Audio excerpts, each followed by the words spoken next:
Bismillah. Assalamualaikum warahmatullahi wabarakatuh.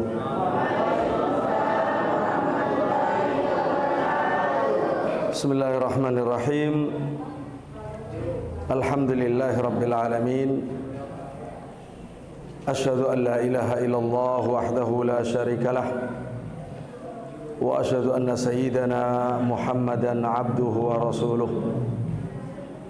Allahumma salli wa sallim wa barik ala nabiyyina wa habibina wa qurrati ayunina Muhammad wa ala alihi azwajihi wa dhurriyyatihi wa sahabatihi wa tabi'in wa man tabi'ahum bi ihsanin ila yaumiddin, amma ba'du.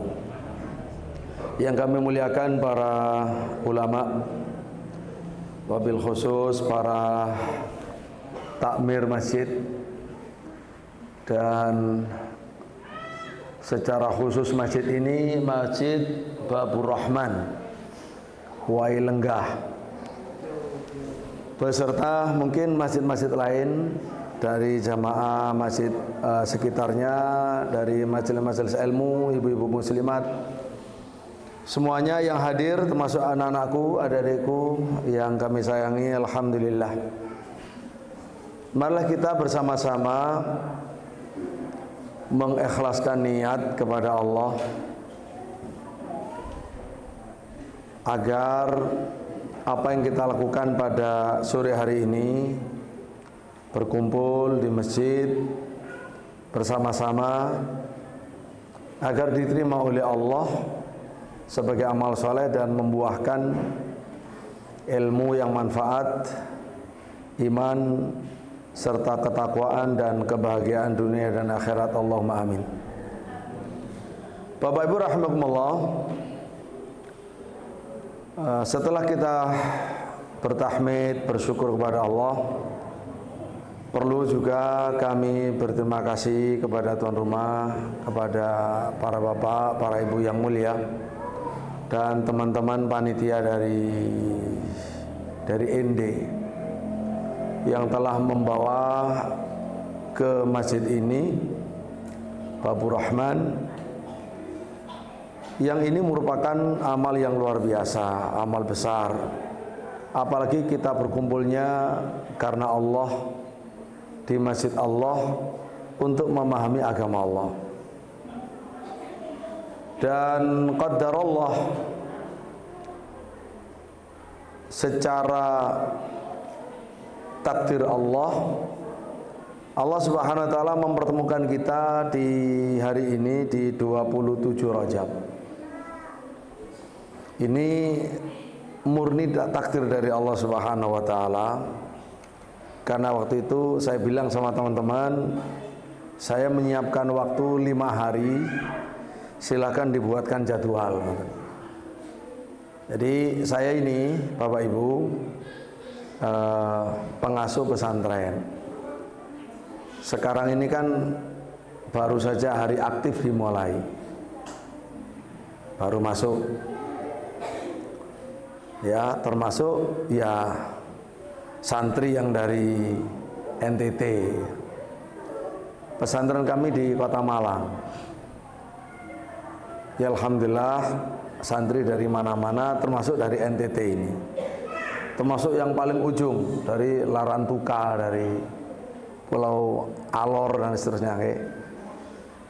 Nah, saya pamit ke murid-murid, kan haknya mereka. Saya ngajar, ada ngajar di kelas, ngajar akidah, dan ada ngajar di pengajian bersama di masjid untuk seluruh santri, ngajar akhlak, ngajar ilmu Quran, ngajar akidah dan macam-macam. Ya, saya pamit ke mereka. 5 hari ini saya mau jalan-jalan dakwah ke NTT. Mengingat Bapak Ibu rahimahullah, saya insya Allah sudah keliling Indonesia, dan kecuali NTT itu berhenti di tahun 2010 waktu itu. Mau ke NTT tidak jadi, sampai punya pesantren sampai sekarang. Jadi 16 tahun baru lulus, baru diluluskan sama Allah untuk bisa kemari. Dan alhamdulillah nyampe di sini tanggal 27 Rajab, satu tanggal yang biasa dikenal di masyarakat kita sebagai peristiwa Isra Mi'rajnya Rasulullah Muhammad sallallahu alaihi wasallam. Namun demikian, untuk ilmu perlu kita ketahui, kita sampaikan Bapak Ibu, Isra Mi'raj itu yang terang benderang itu hasilnya dan prosesnya. Adapun waktunya kapan, nah itu tidak terang, tidak terang benderang. 27 Rajab itu salah satu pendapat para ulama. Imam Suyuti itu menyebut sampai 15 pendapat. Bahkan Imam Nawawi rahimahullah memastikan 27 tapi Rabiul Awal. Jadi kalau dari sisi kapan terjadi, itu ya persoalan keilmuan yang diperdebatkan. Ada yang mengatakan 27 Rabiul Awal, ada yang mengatakan 27 Rajab, ada yang mengatakan Ramadan, ada yang mengatakan Syawal, sampai 15 pendapat. Bahkan yang tadi itu loh, Imam Nawawi, Imam Ibnu Athir memastikan dia di Rabiul Awal. Tahunnya kapan? Ada yang mengatakan 1 tahun sebelum Nabi hijrah, ada yang mengatakan 5 tahun sebelum Nabi hijrah, bahkan lebih dari itu ada yang mengatakan Nabi Isra Mi'raj lebih dari sekali. Nah yang benar Isra Mi'raj sekali, dan yang paling benar, paling kuat 1 tahun sebelum hijrah, untuk menghibur Nabi Shallallahu Alaihi Wasallam. Di satu sisi lain ya tentu Allah ingin memuliakan Nabi dan ingin menunjukkan kepada Nabi keagungan Allah, sehingga semakin yakin, semakin bahagia, untuk juga mempertemukan dengan para nabi-nabi yang lain, untuk mendeklarasikan bahwa Nabi adalah Nabi teragung. Karena ketika ketemu para nabi di Masjidil Aqsa, Nabi yang maju memimpin sholat, Nabi yang memimpin sholat seluruh para nabi di luar waktu sholat. Ya, kalau ada yang bertanya kira-kira ada jamaah melihat enggak? Enggak ada. Jadi diperkirakan memang Nabi dan seluruh para nabi. Bagaimana pertemuannya? Allah Maha Tahu, ya dengan jasad dan ruhnya, untuk mengukuhkan Nabi sebagai Nabi yang paling agung. Bahkan Masjidil Aqsa untuk mengukuhkan umat Islam yang lebih berhak dengan Masjidil Aqsa. Karena itu jamaah rahimakumullah, ya bicara soal tadi Isra Mi'raj, ya kita bicara ada sedihnya juga. Ada senang, ada sedih. Sedihnya kenapa? Masjidil Aqsa hilang dari tangan kaum muslimin, sedang dijajah oleh orang-orang Israel. Itu ketika umat Islam berpecah belah, tidak bersatu. Walaupun insya Allah walaupun jauh di bagian timur, tapi karena dunia sekarang ada internet, insya Allah Bapak Ibu bisa mengikuti itu bagaimana penghancuran sehancur-hancurnya ya, seluruh sarana kehidupan dan pembantaian yang luar biasa dilakukan oleh penjajah Israel terhadap Muslim Palestina, lebih-lebih di Gaza. Dan dunia Islam berselisih, karena itu tidak menang-menang, masih ada syarat yang belum terpenuhi. Termasuk kabar gembiranya belum terpenuhi. Nabi SAW menjelaskan Bapak Ibu, nanti di akhir zaman, jadi la taqumu sa'ah hatta yuqatilul muslim al-yahud. Tidak akan datang hari kiamat sampai orang muslim berperang melawan Yahudi. Di saat itu, di perang yang disebut oleh Nabi terakhir dan belum terjadi ini Bapak Ibu, bahwa orang muslim yang berperang itu lillahi ta'ala, karena Allah, bukan karena yang lain. Sehingga orang Yahudi itu terkalahkan. Sekarang kan belum kalah, masih merusak dan sombong menjajah. Nanti orang Yahudi itu kalah, lari, bersembunyi di balik apapun, lebih-lebih di balik pohon dan batu. Itu semuanya bisa bicara. Batu akan berkata kepada orang muslim, tidak melihat dari mana asalnya. Kata Nabi, batu itu akan berkata, ya muslim, ya Abdullah, Yahudi warai, ta'al faktulhu. Wahai muslim, wahai orang muslim, wahai hamba Allah, ini di balikku sedang bersembunyi orang Yahudi, kesinilah kamu bunuh dia. Maka Yahudi pun dibunuh. Dengan cara itu Yahudi kalah oleh orang-orang yang berjuang di jalan Allah, ditolong langsung oleh Allah Subhanahu wa taala. Nah, mudah-mudahan Bapak Ibu rahimakumullah, Masjidil Aqsa dijaga oleh Allah dan segera dibebaskan dari penjajahan orang-orang Yahudi terhadapnya dan terhadap tepi barat, terhadap Gaza, terhadap seluruh Palestina. Semoga dibebaskan oleh Allah dari para penjajah dan para pendukungnya yang menjajah Palestina. Allahumma amin. Kalau sekarang hanya doa Bapak Ibu dan mengirim bantuan kemanusiaan. Ya alhamdulillah kami terus mengirim bantuan kemanusiaan ke Palestina, walaupun juga negeri kami Indonesia terkena bencana seperti di Aceh, di Sumatera.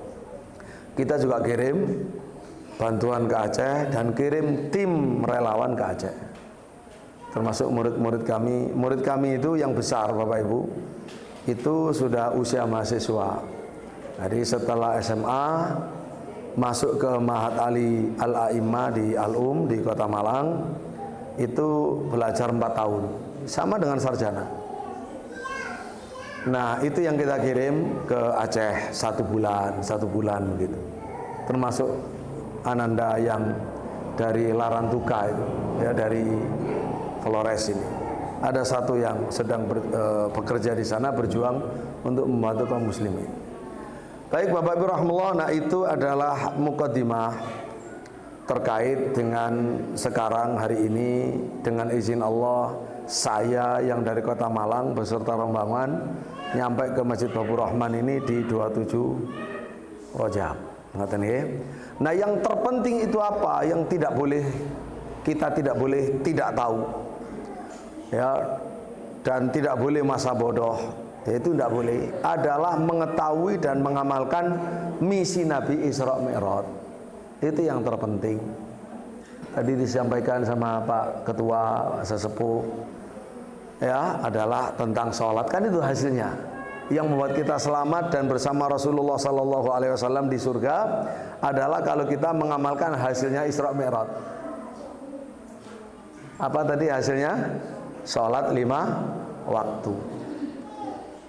Walaupun Bapak Ibu tidak tahu kapan terjadi Isra Mi'raj, enggak masalah, yang penting sholat. Tapi kalau hanya ingin tahu sejarahnya tapi tidak sholat, ya tidak selamat. Jadi yang terpenting itu intinya, Bapak Ibu sekalian dan adik-adikku, anakku sekalian, mari kita membawa misi, mengamalkan misi, hasil dari misi Nabi diangkat oleh Allah ke Sidratul Muntaha. Ternyata apa? Untuk apa? Untuk menerima perintah sholat.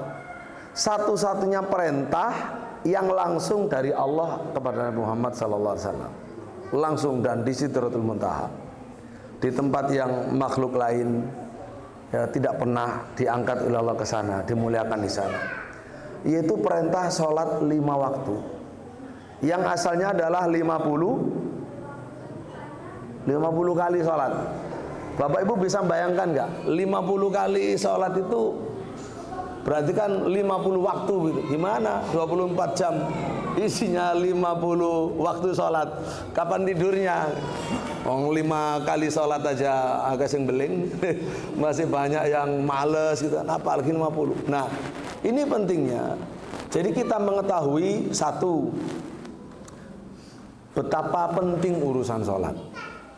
Sampai Allah Subhanahu wa taala tidak tidak cukup mengutus Jibril alaihissalam untuk menyampaikan kepada Nabi sallallahu alaihi wasallam, tapi langsung Allah sendiri yang menyampaikan. Nomor satu, dan di tempat yang dalam acara mukjizat yang sangat agung, di tempat yang Masya Allah hanya Allah yang mengetahuinya. Yang kedua, kita mengetahui Bapak Ibu, betapa sayangnya Allah Subhanahu wa ta'ala itu kepada kita. Kok bisa? Salat 5 waktu itu asalnya adalah salat 50 waktu. Yang kita membayangkan saja nggak bisa gimana ya salat 50 waktu. Tapi Allah Subhanahu wa ta'ala ridho untuk menguranginya sampai 5 dengan pahala tetap 50, karena al-hasanatu bi asyrati amsalihha.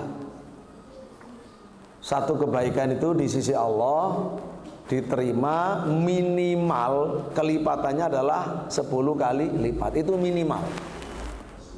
Padahal bisa sampai 700, padahal sampai bisa ila masya Allah, hanya Allah yang tahu. Itu minimal 10 kali. Nah, itu berarti Allah sangat sayang kepada kita, kepada umat Islam. Yang Bapak Ibu, sholat 5 waktu ini itu sudah sangat ringan dibanding ibadah-ibadah yang dibebankan kepada umat-umat terdahulu. Yang ketiga, kita bisa mengetahui, jadi kalau pertama pentingnya sholat luar biasa, yang kedua kasih sayangnya Allah kepada umat Islam luar biasa, yang ketiga kasih sayangnya Rasulullah SAW kepada kita luar biasa. Karena bisa menjadi 5 itu hasil usaha keras Rasulullah, bahkan melawan rasa malunya, minta kepada Allah, menghadap kepada Allah hanya karena sayang kepada umatnya. Kasihan kalau umatnya tidak kuat. Makanya kembali lagi minta keringanan kepada Allah, kembali lagi sampai jadi 5. Baru setelah itulah berhenti. Walaupun Nabi Musa alaihissalam masih menginginkan, udah kamu balik lagi Muhammad, masih kurang, sudah cukup. Ya saya sudah malu. Dan sudah cukup merasa membantu luar biasa untuk meringankan beban umatnya. Jadi Nabi SAW minta keringanan bukan untuk dirinya Bapak Ibu. Untuk siapa? Untuk kita. Untuk kita umatnya.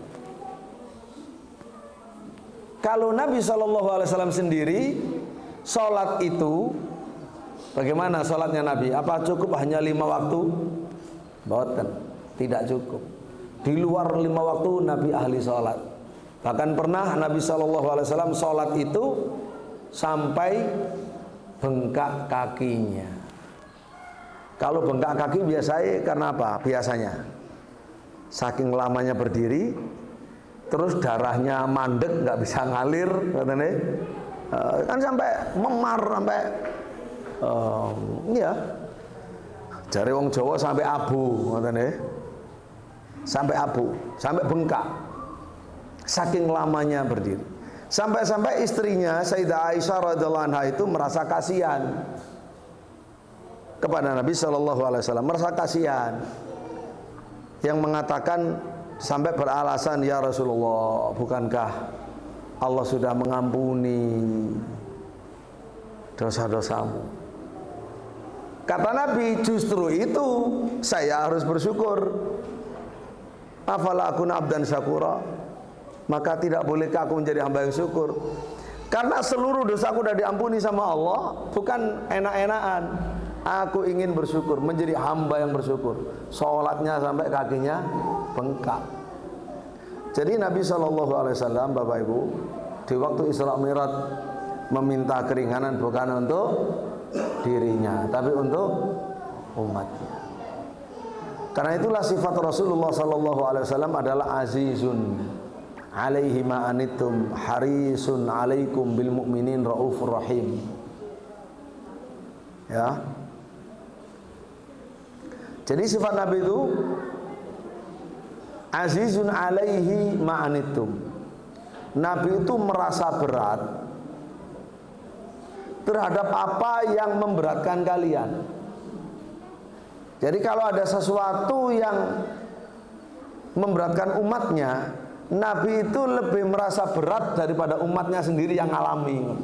Makanya kalau 50 kali sholat itu gimana akan dipikul oleh umatnya. Dia tidak memikirkan dirinya. Azizun alaih ma'anitum harisun alaikum.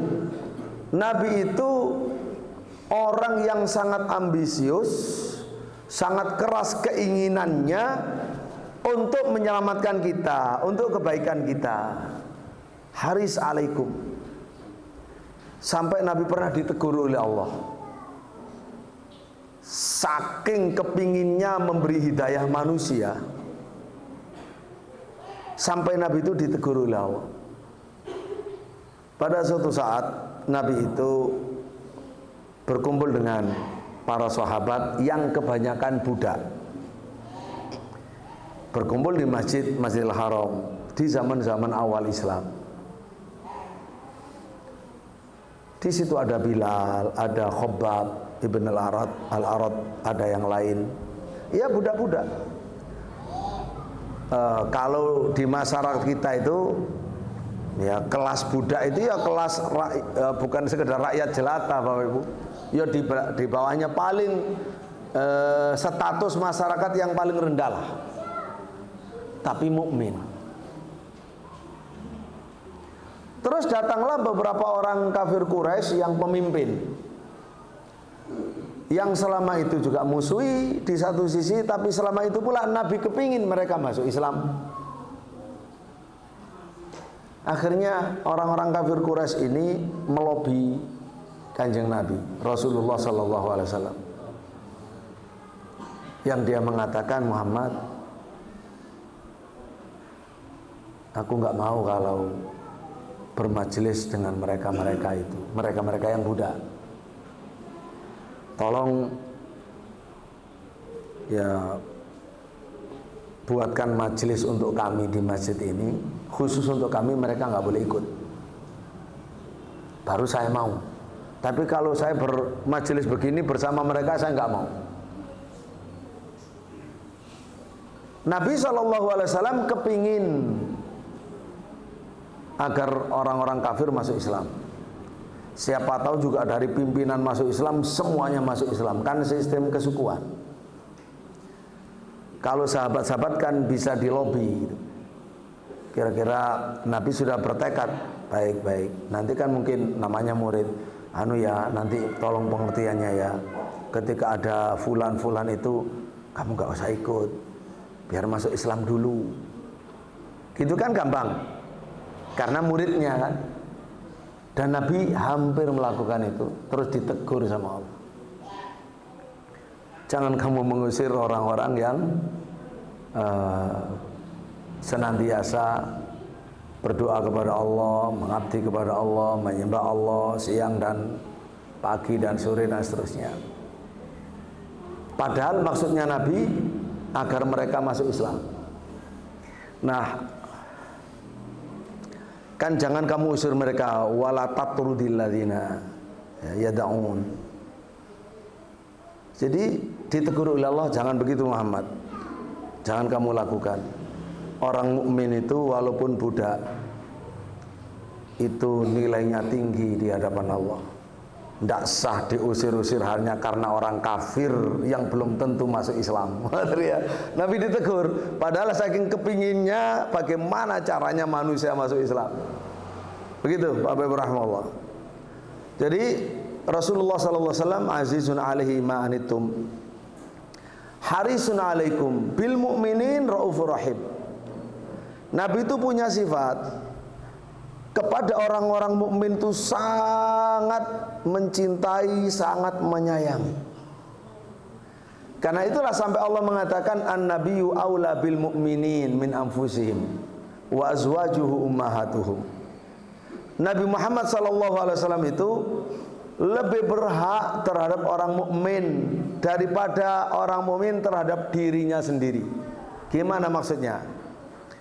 Bapak Ibu, jadi kita ini diri kita, diri saya, diri Bapak Ibu sekalian. Terhadap diri kita yang lebih berhak memerintah itu Kanjeng Nabi, bukan kita. Kita ingin A, Nabi ingin B. Yang lebih berhak untuk diikuti Nabi, bukan kita. Kita harus mengalahkan ego kita. Itulah syaratnya beriman. Karena Nabi sendiri, Nabi SAW adalah sangat-sangat menyayangi kita, sangat berambisi untuk keselamatan kita, sangat merasa berat terhadap apa yang memberatkan kita, sehingga Nabi lebih berhak terhadap diri kita daripada kita terhadap diri kita sendiri. Karena itu syarat menjadi orang mukmin adalah ayakunallah wa rasuluhu ahabba ilaihi mimma siwahuma. Harus lebih mencintai Allah dan Rasulnya daripada yang lain, termasuk kepada dirinya sendiri. Begitu Bapak Ibu. Jadi nggak boleh kalau misalkan ibu-ibu atau akhwat, ya, muslimat akhwat, karena merasa rambutnya cantik, dia ingin menampakkan rambutnya ke orang, ingin memamerkan. Sementara Allah melarang, Nabi melarang, baik istrinya, anaknya atau anak kaum muslimin yang lain. Qul li azwajika wa banatika wa nisa'il mu'minin, ya, yudinina alaihinna min jalabibihin. Kan itu perintah berjilbab itu dari Quran. Ya, kalau Allah dan Rasulnya menginginkan ibu-ibu akhwat untuk berjilbab, nutup aurat, sementara ibu-ibu dan akhwat misalkan kepingin apa, ingin dipuji orang, ingin tahu supaya orang tahu kalau saya cantik dan seterusnya, tidak boleh, karena bertentangan dengan Allah dan Rasulnya. Allah lebih berhak, ya, terhadap diri kita daripada kita terhadap diri kita sendiri. Begitu Bapak Ibu rahimahullah. Oleh karena itulah pada kesempatan sore hari ini, kesempatan yang istimewa ini, mari kita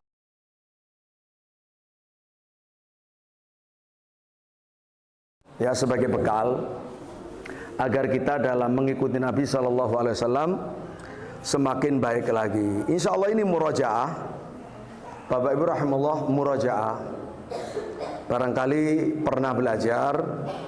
Karena kenapa? Karena hadis ini hadis penting. Hadis penting itu wajib sudah didengarkan, diikuti, dijadikan amal.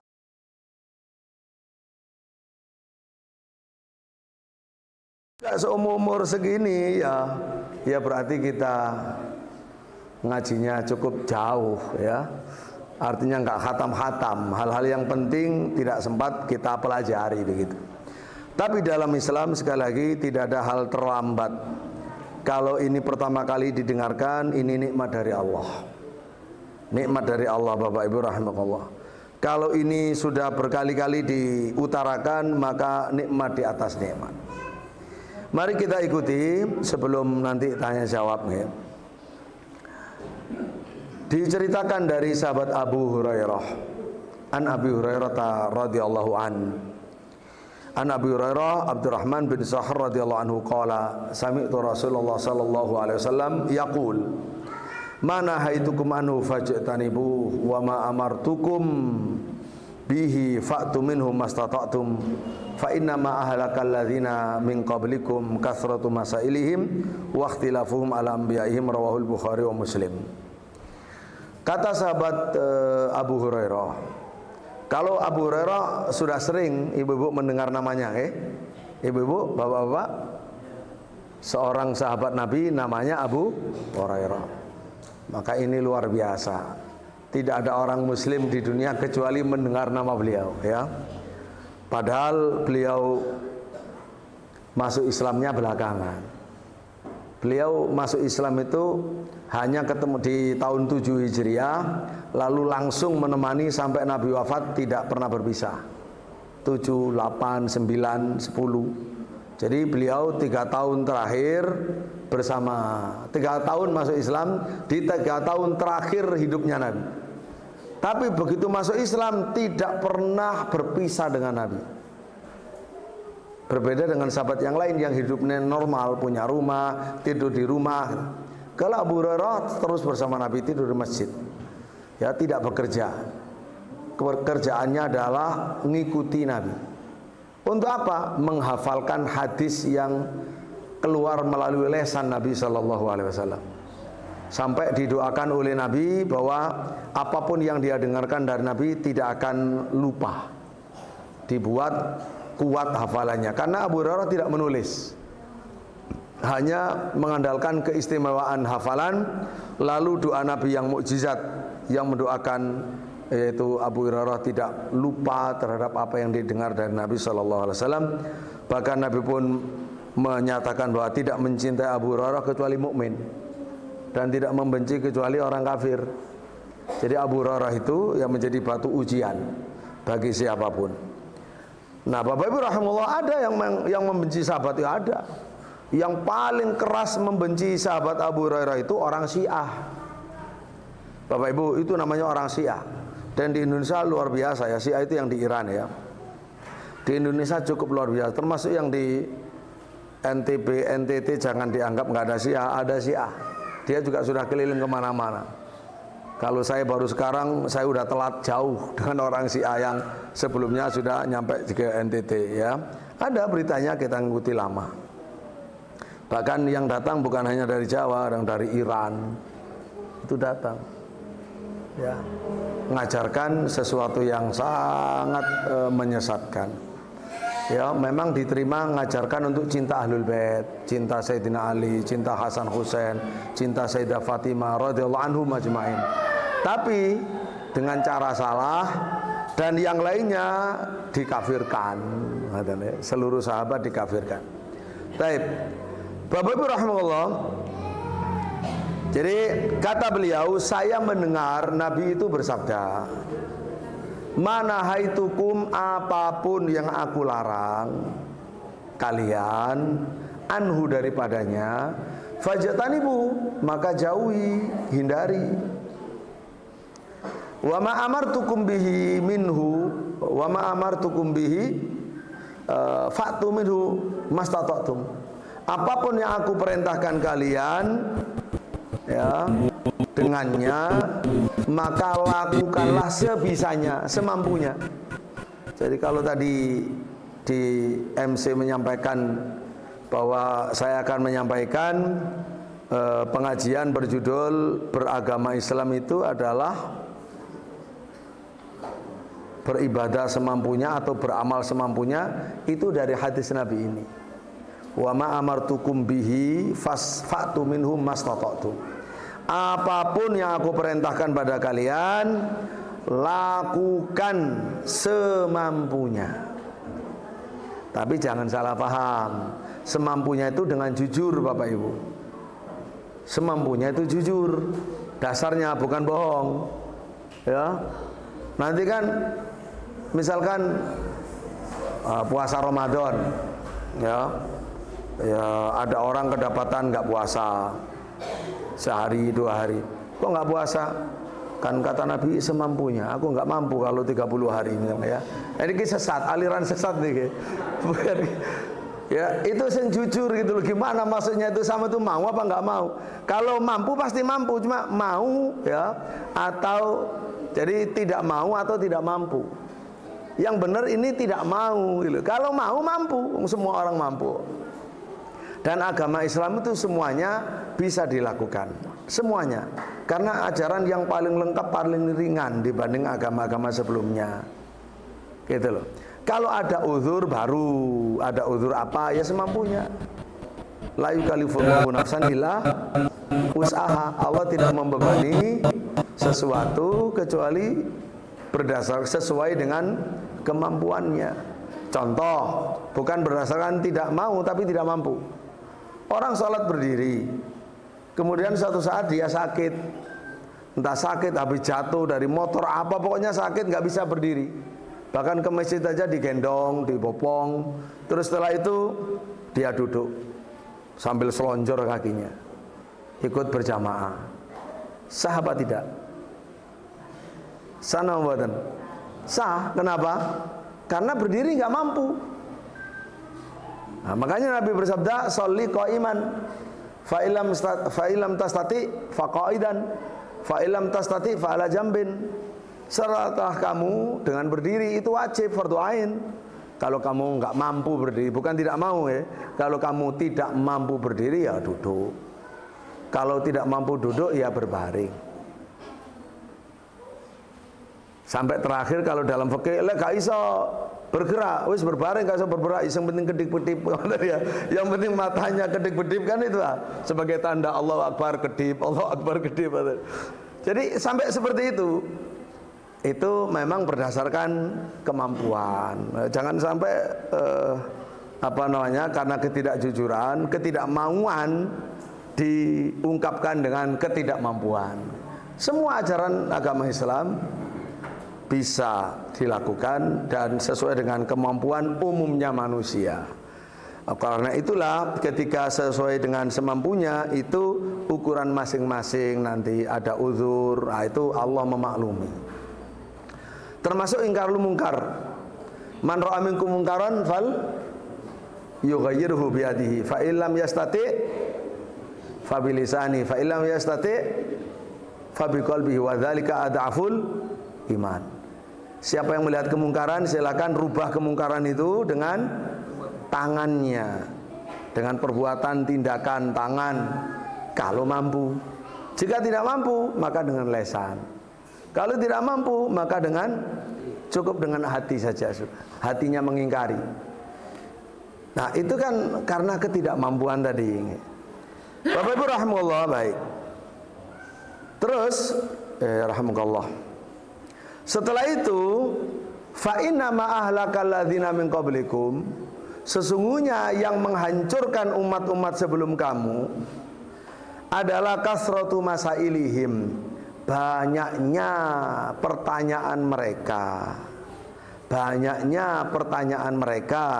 waqtilafu ma'al anbiya'ihim, dan perselisihan mereka terhadap nabi mereka. Banyak tidak manut, pertanyaannya banyak tapi tidak nurut. Ya, itu sifat orang terdahulu yang menjadikannya binasa. Nabi mengingatkan jangan begitu. Itu yang menyebabkan binasanya, hancurnya umat terdahulu. Ma'asyiral muslimin rahimahullah. Nah, ini penting. Di dalam Sahih Muslim ada sababul wurud. Hadis tadi itu ternyata ada sebabnya. Ada sebab yang melatar belakangi. Kalau yang melatar belakangi hadirnya sebuah hadis namanya sababul wurud. Kalau peristiwa menjadi latar belakang turunnya ayat namanya sababun nuzul, sababun nuzul dan sababul wurud. Nah, sababul wurudnya diterangkan oleh Abu Hurairah radhiyallahu anhu sendiri, riwayat Sahih Muslim. Kalau saya sampaikan riwayat Sahih Muslim itu maksudnya apa, Bapak Ibu? Jadi agama Islam ini, Bapak Ibu sekalian, agama yang orisinil, agama yang asli. Salah satu tanda keasliannya yang tidak dimiliki oleh agama apapun adalah sumbernya itu masih asli dan nyampe kepada kita dengan lengkap, dengan sanad. Dengan sanad itu dengan rentetan para pembawa berita, para perawi. Sampai hari ini, sampai Rasulullah Sallallahu Alaihi Wasallam. Ya, walaupun kalau yang menjadi ukuran sanad itu adalah apa yang sudah termaktub dalam kitab-kitab hadis. Nah, kalau wahyu dari Allah itu berupa Al-Quran, ada di dalam Al-Quran 30 juz asli sampai sekarang. Juga diriwayatkan dengan sanad mutawatir melalui qiraat, ilmu qiraat. Kalau kita kan cukup belajar Quran, ada tajwid Quran, tapi nyampe di situ, nggak sampai mendapatkan qiraat, karena harus hafal dulu. diajari persis bacanya dulu, Nabi mengajarkan begini, setelah persis baru dikasih sanad. Nah begitu pula yang kedua, ucapan Nabi, perbuatan Nabi, ketetapan Nabi itu ditulis juga pakai sanad. Ditulislah, dikumpulkan dalam kitab-kitab yang paling terkenal nomor 1, Sahih Al-Bukhari. Itu kumpulan apa saja yang sahih tentang Nabi Muhammad, tentang apa ucapannya, perbuatannya, tindakannya, hari-harinya. Itu dikumpulkan oleh Imam Bukhari dalam kitab As-Sahih, Al-Jami' As-Sahih Al-Musnad. Terus yang kedua adalah Sahih Muslim, dikumpulkan oleh Imam Muslim. Makanya kalau Islam itu lengkap dan jelas. Quran sekian, ayat sekian. Hadis rawahu Muslim, hadis rawahu Bukhari. Agama lain tidak ada. Tidak ada sanadnya. Naskah aslinya tidak ada, begitu Bapak Ibu rahimahullah. Jadi Abu Hurairah radhiyallahu anhu itu bercerita, Nabi itu waktu itu berkhutbah, berpidato di atas mimbar. Nabi bersabda begini, khutbahnya itu, Ayuhan nas, qad faradallahu alaikumul hajja fahujju. Hai masyarakat, Allah telah mewajibkan kalian berhaji, maka berhajilah. Hai manusia, Allah telah mewajibkan kalian berhaji, maka berhajilah. Mendengar Nabi bersabda begitu, ada orang menimpali, interupsi, bertanya di tengah Nabi pidato itu. Dan itu boleh. Itu boleh. Jadi di tengah-tengah ceramah seperti saya begini, Bapak Ibu misalkan minta waktu bertanya, boleh. Ya, itu boleh. Nabi enggak melarang. Kalau guru tergantung kebiasaan guru. Kalau guru mengatakan, ya kalau mau bertanya nanti setelah selesai ya, jangan di tengah pelajaran. Nah berarti itu mengikat kita. Jangan tanya di tengah-tengah, nanti dianggap tidak beradab. Maka harus setelah selesai. Tapi kalau dari awal guru bilang, nanti siapa saja yang mau bertanya terserah, silakan bertanya, mau di tengah-tengah, mau di belakang, maka itu kita boleh. Tapi hukum asalnya, ya boleh-boleh saja. Yang penting dengan sopan, dengan baik. Lah waktu itu ada orang bertanya, aku amin ya Rasulullah. Ini enggak sabaran orang ini. Nah biasanya sahabat yang langsung motong-motong bertanya ini bukan sahabat yang lama belajar Bapak Ibu. Sahabat yang dari pedalaman. Sahabat dari pedalaman sing enggak mampu sekolah saat ini, belum pernah sekolah adab, karena hidupnya kan hidup bebas di pedalaman, tidak pernah ada namanya sekolahan gitu kan. Nah sehingga kurang mengetahui betul tradisi yang terbaik dari Nabi bagaimana, cara bertanya bagaimana. Langsung aja dengan niat baik, niat ikhlas, dengan polosnya sebagai orang dari desa, ya Nabi pasti melayani. Nah dia bertanya, aku amin ya Rasulullah, apakah setiap hari wajibnya wahai Rasulullah? Itu Nabi SAW diam, nggak langsung jawab. Orang itu ngulangi lagi, Nabi nggak jawab. Orang itu ngulangi lagi sampai 3 kali, baru dijawab. Tentu Bapak Ibu ini peristiwa yang sangat menarik perhatian semua yang hadir. Sampai 3 kali Nabi pidato disela, sampai 3 kali nggak dijawab oleh Nabi Sallallahu Alaihi Wasallam. Baru setelah itu Nabi menjawab, lau qultu na'am lawajabat wala mastata'tum. Kalau saya jawab iya, niscaya menjadi wajib setiap tahun atas masing-masing orang, dan saya jamin niscaya kalian tidak akan mampu. Wong sekarang haji seumur hidup sekali aja nggak mampu nih. Sampai sekarang ada yang nunggu berapa tahun nggak berangkat. Sampai sekarang nggak berangkat. Bahkan bermasalah terus sampai singkin dukurnya di penjara, tertuduh menjadi ya orang yang tersangka dan seterusnya. Jadi ini Masya Allah, ini seumur sekali aja kita nggak mampu Bapak Ibu, apalagi kalau setiap tahun. Makanya terus Nabi memberi pengarahan begini. Peristiwa itu beliau ubah menjadi pendidikan, ditarbiyah sama beliau.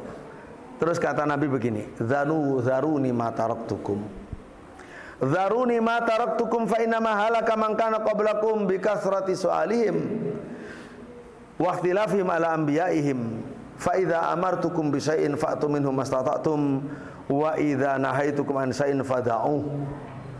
Karena itu tolong biarkan aku, kata Nabi, biarkan aku, apa yang aku tinggalkan biarkan, jangan ditanya-tanya. Aku bilang maka berhajilah, ya sudah selesai di situ, nggak usah ditanya-tanya.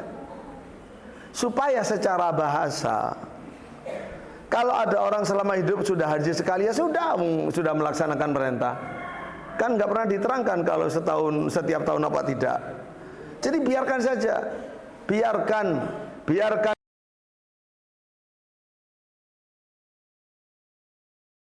Usah tanya. Karena sesungguhnya yang menghancurkan umat sebelum kamu itu banyak bertanya. Banyak bertanya, akhirnya tambah lama menyulitkan diri sendiri. Akhirnya nggak melaksanakan. Saya tanya, siapa umat yang terkenal banyak bertanya ternyata tidak melakukan? Siapa Bapak Ibu? Bani Israel, orang Yahudi.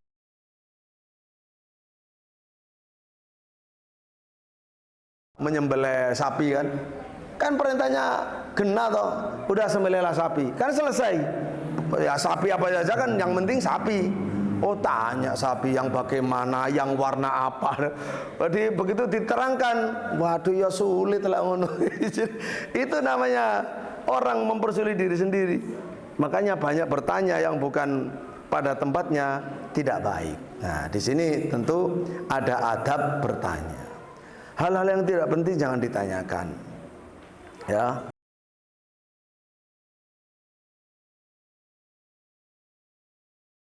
Sekedar ngikuti nafsunya, yang penting aku ingin bertanya, ya tidak baik. Bapak Ibu rahimahullah, terus kata Nabi, maka jika aku memerintah kamu sesuatu, lakukan semaksimal yang kamu bisa. Apa saja yang aku cegah kalian, maka berhentilah, tinggalkan langsung. Kalau soal larangan Bapak Ibu,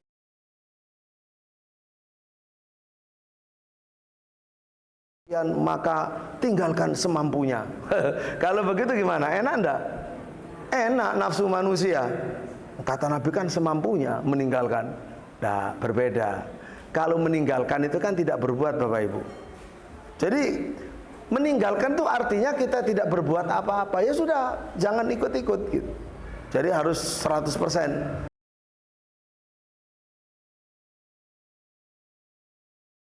Tidak ada di situ istilahnya bertahap, semampunya. Enggak. Semampunya itu hanya untuk perintah.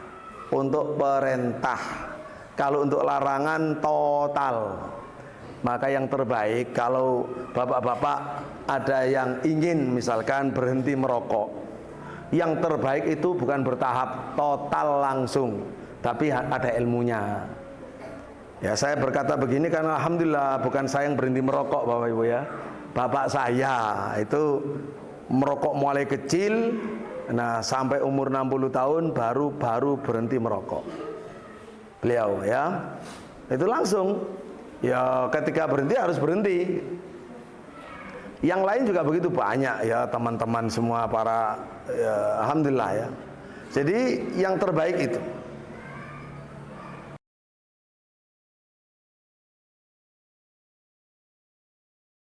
Didukung penuh sama istri.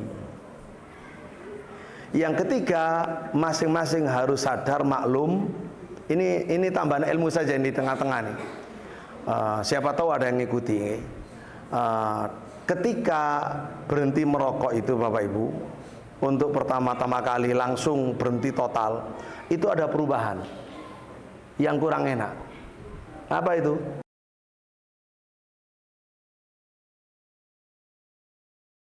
Orang yang tidak tahu ilmunya Bapak Ibu, Biasanya begitu cangkem pahit terus pusing, terus nggak tahu apa ini, akhirnya dia ngerokok lagi. Nah, enak kan kalau ngerokok lagi. Nah, padahal itu ada ilmunya begini, kata para dokter. Ini penelitian saestu ya, betul-betul ini. Ketika kita mestinya biasa jam ngerokok, kita nggak ngerokok, itu ada perubahan. Ketika orang merokok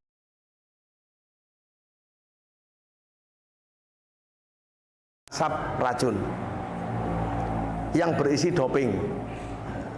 Ketika kita berhenti tidak merokok di waktu jamnya merokok, kok nggak ada asupan racun ke otak? Di situ ada perbaikan sel. Perbaikan sel itu rasanya pusing. Kalau kembali ngerokok lagi, jadi nggak pusing karena didoping lagi dengan racun. Tapi kalau berhenti sebentar, itu nggak lama hilang pusingnya. Jadi kira-kira berapa ya? Antara sampai 15 menit lah. Jadi ketika sama males, lemes, pahit, pusing, maka harus menyadari ini paling cuma 15 menit. Dan istri tahu, ya, maka istirahat saja dan istighfar pada Allah atau zikir apa atau makan apa begitu. Yang penting menyadari itu nanti hanya beberapa pekan. Mungkin insya Allah 2 minggu, 2 pekan sudah mulai biasa. Sudah total pun. Nah, itu sekedar maksud saya di antara ilmunya begitu. Istrinya harus mendukung. Baik, Bapak Ibu Allah. Terus tadi nomor 1 tadi ikhlas lillahi ta'ala. Kalau tidak lillahi ta'ala repot, harus lillahi ta'ala. Nanti akan sehat, istrinya sehat, anaknya sehat, duitnya banyak, bisa untuk beli susu, beli ini, bisa umroh, bisa haji. Coba. Jadi penting. Ini juga bagian daripada ya hasil Isra Mi'raj. Kan ini kan begitu. Apa saja yang aku perintah, lakukan semampunya. Apa saja yang aku larang, berhenti total. Duduk berhentilah semampunya, bukan begitu nggih? Nah, ini penting Bapak Ibu Allah. Baik. Kiranya itu yang mungkin sebagai muqaddimah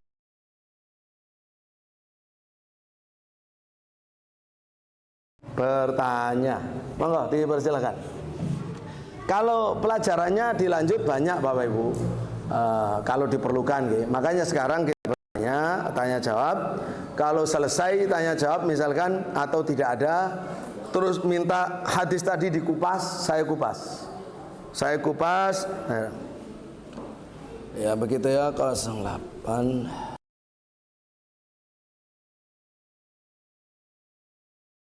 Allah ada 17 pelajaran dari hadis tadi itu. 17 pelajaran.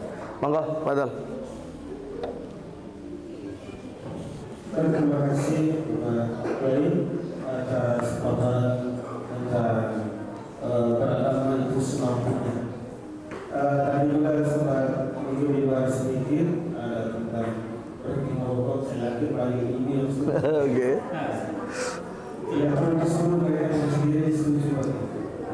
Jadi dari apa yang telah disampaikan oleh Kiai tadi, mungkin ada sedikit yang muncul di benak kita, pertanyaan-pertanyaan kami persilakan. Dari beberapa satu kita batas dulu, dari beberapa satu ini Mas Abdul silakan.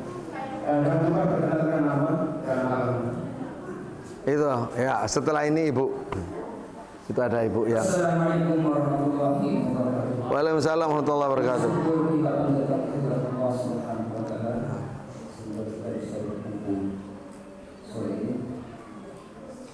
Yang terhormat Bapak Kiai, yang saya hormati seluruh majelis tadi. Yang pertama, alhamdulillah ini yang saya harapkan selama 3 bulan sampai saya untuk 3 bulan ini adalah salah satunya menuntut ilmu dengan secara langsung menghadiri kajian ilmu. Ini adalah salah satu kewajiban dalam menuntut ilmu. Menuntut ilmu ini adalah kewajiban. Selama ini saya berpikir di mana saya harus menuntut ilmu bagi dengan keadaan kami di sini, dengan sedangkan di sini desa. Apakah dengan keterbatasan itu, dengan tidak menuntut ilmu, untuk pribadi saya maksudnya apakah kelak di hari kiamat akan diminta pertanggungjawaban. Itu yang pertama. Yang kedua, nama saya, maaf, saya belum berkenalan, nama saya Sumaili, asal NTB. Sumaili, asal NTB. Saya dikenal, saya anggota TNI yang bertugas sebagai babinsa di wilayah. Masya Allah. Masya Allah. Yang kedua yang saya mau tanyakan masalah syirik. Kesyirikan di sini, menurut yang saya sudah pelajari dengan sekarang sosial media dengan sekarang sekali. Kesyirikan itu ya salah satu, minta maaf, tidak mengulangi rasa saya sebagai babinsa selalu dibuka di pemeriksaan itu. Kalau ada kegiatan, setiap ada kegiatan pasti ada acara. Acara adat itu pokok ayat. Mungkin itu kami seorang babinsa harus pegang. Otomatis pegangnya kami mendukung hal itu. Sedangkan saya tahu beberapa besar seperti Pak Kiai bilang tadi, apabila melihat kemukan rubah dengan perbuatan. Kalau tidak sanggup dengan perbuatan, rubah dengan tangan. Kalau tidak bisa dirubah dengan tangan, rubah dengan lisan. Sebenarnya iman adalah menolak dengan hati. Pertanyaan kedua ini, apakah saya sedang bertugas? Apalagi dosa sini adalah dosa eksekusi, tidak ada dosa eksekusi. Yang saya tahu, oke. Apakah situ saya berdosa? Itu kedua. Yang ketiga, masalah minta maaf dengan mengurangi persoalan saya, mungkin ada keluarga yang masalah ini. Kami sebagai petugas di bukan di masyarakat secara masyarakat bersama. Di situ di satu sisi saya sebagai petugas harus wajiban. Satu sisi di situ ada dua-duanya. Sisi yang terakhir mungkin masalah pokok. Alhamdulillah, atas nama Allah saya pokok dari 99, alhamdulillah 2017 saya bisa. Masya Allah. Seperti itu karena saya salah satunya saya melihat, tapi lewat sosial media. Kenikmatan yang paling besar, alhamdulillah hari ini apa yang saya buat selama ini hari ini Allah kabulkan dengan secara tidak langsung, sehingga di hari jabatan di saya setidaknya pernah mengikuti satu kali kajian ilmu secara langsung. Mungkin itu saja yang saya sampaikan. Terima kasih banyak. Assalamualaikum warahmatullahi wabarakatuh. Waalaikumsalam warahmatullahi wabarakatuh. Biar tidak lupa Bu, langsung ya. Langsung saya jawab dulu. Pertama, penting ini, syirik itu apa? Syirik itu jadi sarfu syai'in min anwa'il ibadati li ghairillah. Jadi syirik itu lawannya tauhid. Kalau kita ingin faham syirik harus faham tauhid. Berarti harus tanya dulu tauhid itu apa? Tauhid itu bahasa yang singkat adalah sarful ibadati lillahi wahdah. Mengarahkan ibadah kita kepada Allah semata. Mengarahkan ibadah kita kepada Allah semata. Nah, kita kan ibadah macam-macam, ada ibadah sholat, ibadah ngaji, ibadah baca Quran, umroh, mencari ilmu, ibadah jihad, ibadah menegakkan keadilan, ya, seperti itu, mencari harta yang halal saja. Itu semua ibadah itu diniatkan lillahi ta'ala, karena Allah, untuk Allah, maka itu adalah tauhid. Itu artinya mengabdi kepada Allah secara murni, tanpa menghadirkan sesuatu selain Allah di situ. Makanya kalau kita beramal soleh, riya karena ingin dipuji orang, itu sudah masuk syirik walaupun kecil. Karena sudah memasukkan nama selain Allah di situ, mestinya nggak boleh hadir, hanya Allah. Karena itu, Bapak Ibu rahimahullah, maka syirik itu adalah sarfu syai'in min anwa'il ibadati li ghairillah, mengarahkan sesuatu ibadah yang mestinya untuk Allah kita arahkan untuk selain Allah. Misalkan menyembelih, Kita menyembelih itu harusnya membaca bismillah. Itu satu, secara bacaan. Yang kedua, yang sembelihan yang sifatnya ibadah tadi itu untuk takarrub, mendekatkan diri pada Allah, adalah menyembelih karena Allah. Karena Allah itu berarti untuk Allah, ada perintah dari Allah. Misalnya seperti akikoh, itu perintah dari Allah. Misalnya Idul Adha, perintah dari Allah. Lalu ketika melaksanakan bismillah, berarti itu adalah ibadah menyembelih. Yang disebut oleh Allah sejajar dengan sholat. Fasolli li rabbika wanhar. Fasolli, maka sholatlah kamu wahai Muhammad, li rabbika, untuk Tuhanmu, karena Tuhanmu. Wanhar, dan sembelihlah karena Tuhanmu. Jadi sholat harus lillahi ta'ala, harus tauhid.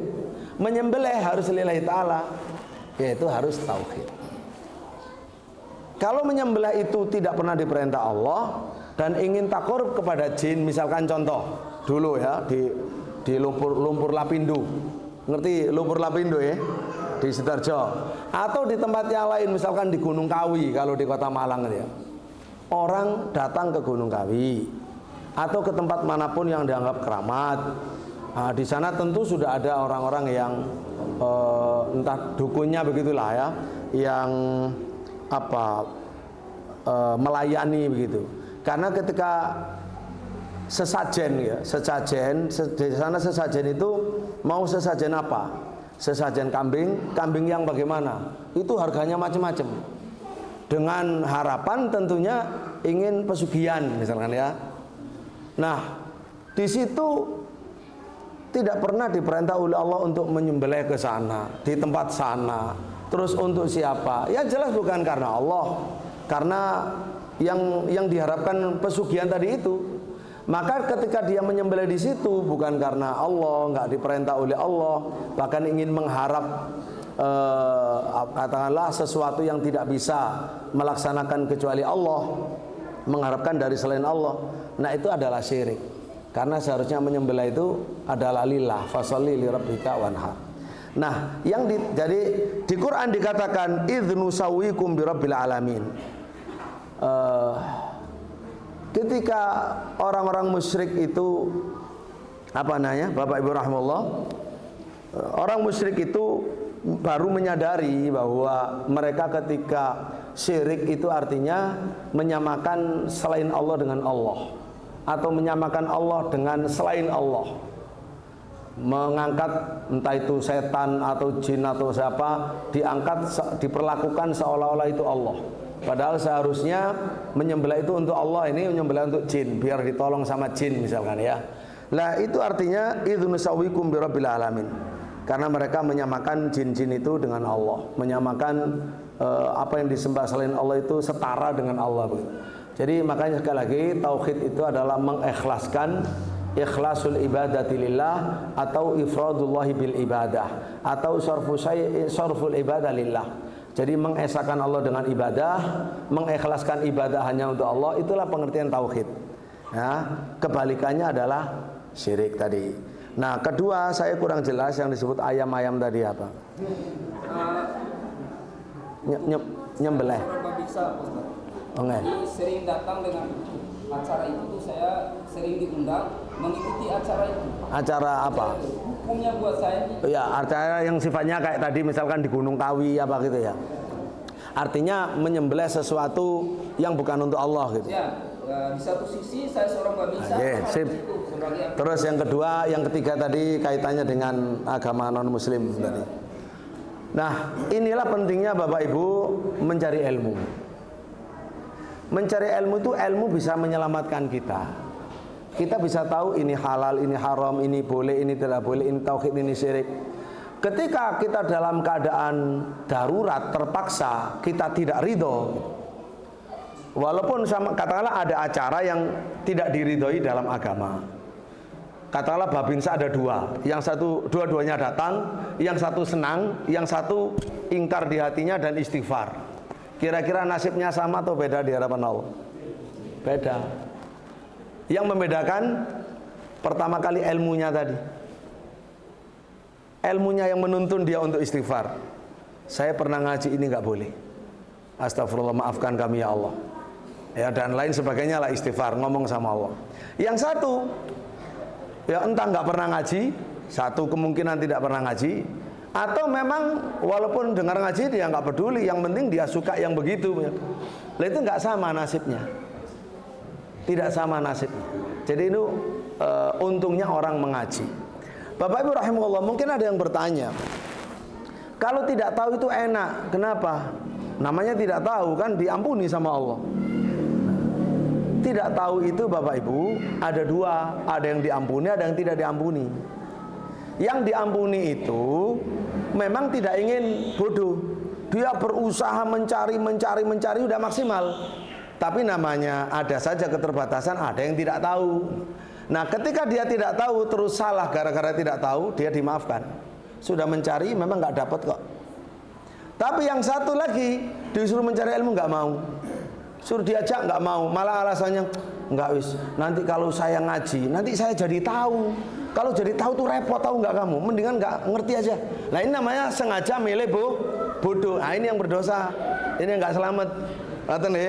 Jadi jadilah orang yang ahli ngaji, ada salahnya diampuni sama Allah. Itu kira-kira Pak Binsa. Selamat Pak Binsa ya. Ini senang Pak kalau ada Pak Binsa juga ngaji ya. Baik, semoga selama bertugas ditolong sama Allah ya, dan dimudahkan, dilancarkan, dan menjadi keberkahan bagi daerah di mana orang-orang soleh bekerja dan bertugas. Allahumma amin. Monggo. Tadi sudah dari Bapak, ada dari Ibu tadi, Ibu belakang nggih. Oh ya, silakan mungkin bisa berdiri yang perkenalkan namanya dan alamatnya dan biasanya lalu percaya. Assalamualaikum warahmatullahi wabarakatuh. Waalaikumsalam warahmatullahi wabarakatuh. Maaf mungkin pertanyaan saya mungkin hampir mirip dengan Pak Binsa. Kami yang ada di pulau sini kebanyakan non muslim, sering diundang acara-acara mereka dan pasti makan. Kalau tidak makan kan tidak perasaan. Memang makanannya kita masak sendiri sesama muslim. Akan tetapi piringnya kadang punya mereka. Apakah makanan yang kami makan itu halal atau bagaimana? Terima kasih. Ya. Nama saya Anita Ardiman. Bu Anita Insyaallah.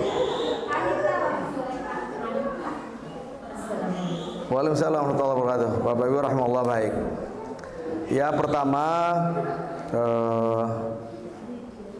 saya ya tentu kalau ada hal-hal dari adat istiadat yang saya tidak tahu, saya mohon maaf. Yang kedua, saya menyampaikan berdasarkan prinsip. Begini Bapak Ibu, kemuliaan itu hanya di sisi Allah.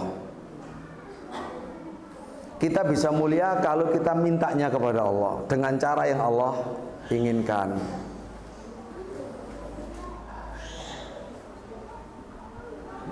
Kemuliaan tidak diberi oleh orang. Dan dakwah itu akan ada kalau kita memegangi akidah, memegangi prinsip dengan akhlak yang mulia. Memegangi prinsip tapi dengan akhlak yang mulia. Apalagi berilmu. Itu baru lahir yang namanya toleransi tingkat tinggi yang ilmiah, yang bisa berdakwah, mengajak orang non muslim kepada Islam secara tidak langsung. Tapi kalau kita ngalah, mengorbankan akidah hanya karena sungkan, misalkan ya, di situ itu kita rugi karena sudah mengalah yang kita korbankan agama. Terus kita kalah karena tidak ada unsur dakwahnya. Misalkan contoh, kita punya tetangga orang non muslim. Orang non muslim itu punya ibadah sendiri, punya hari raya sendiri. Kita sebagai muslim punya ibadah sendiri, punya akidah sendiri, punya hari raya sendiri. Nah, Al-Quran mengatakan lakum dinukum waliyadin. Bagimu agamamu, bagiku agamamu. Lah, lakum dinukum waliyadin itu prinsip apa bukan? Prinsip. Kita wajib ya berpegang. Bahkan kalau perlu orang lain juga harus tahu prinsip itu. Harus tahu prinsip itu. Misalkan dia agama A berhari raya sesuai dengan ajaran agamanya. Lepas dari benar tidak benar itu ajaran agama bagi mereka. Terus kita misalkan katakanlah diberi hadiah, nggak usah terlalu ekstrim diajak gitu, enggak. Ini hadiah, ada tulisannya selamat hari raya saya, hari raya agama saya, hari raya lahirnya Tuhan saya atau apa saja, pokoknya ya mereka punya keyakinan. Kita diberi hadiah, kita bertetangga dengan baik. Maka yang bagus bagaimana menurut agama Islam? Yang bagus kita sampaikan begini. Kalau manggil saya nggak tahu manggilnya apa, kakak atau mbak atau ibu atau pak de bude ya. Misalkan bude, terima kasih atas niat baiknya. Betul-betul saya terima kasih atas niat baiknya untuk memberi hadiah. Cuma sayang sekali ini ada kaitannya dengan agama. Kalau ada kaitannya dengan agama, prinsip agama saya itu lakum dinukum waliyadin. Bagimu agamamu, bagiku agamaku. Jadi untuk kali ini saya tidak menerima. Nanti saja kalau lain kali tidak ada kaitan dengan agama, monggo ya silakan saya diberi, pasti saya terima. Ya karena di situ yang ada hanya sosial kemanusiaan, tidak ada unsur agama. Terus setelah itu selesai, jadi mohon maaf ya bisa dimaklumi ya, karena ini terkait agama. Kalau di luar itu kita semuanya saling tolong menolong, saling mendukung. Terus setelah itu beberapa hari selesai, kita datang memberi hadiah. Kita contohkan. Dalam rangka apa? Ganok dalam rangka saya bertetangga dengan sampean, gitu kan? Ini terimalah hadiah saya. Hadiah apa? Dalam rangka apa? Ya apa ya bertetangga saja, nggak ada rangka-rangkanya, nggak ada kaitan dengan agama kok. Ya paling tidak ya saya dapat rezeki ya ngasihlah tetangga. Saya masak tadi saya lebihkan karena saya ingat punya tetangga yang baik.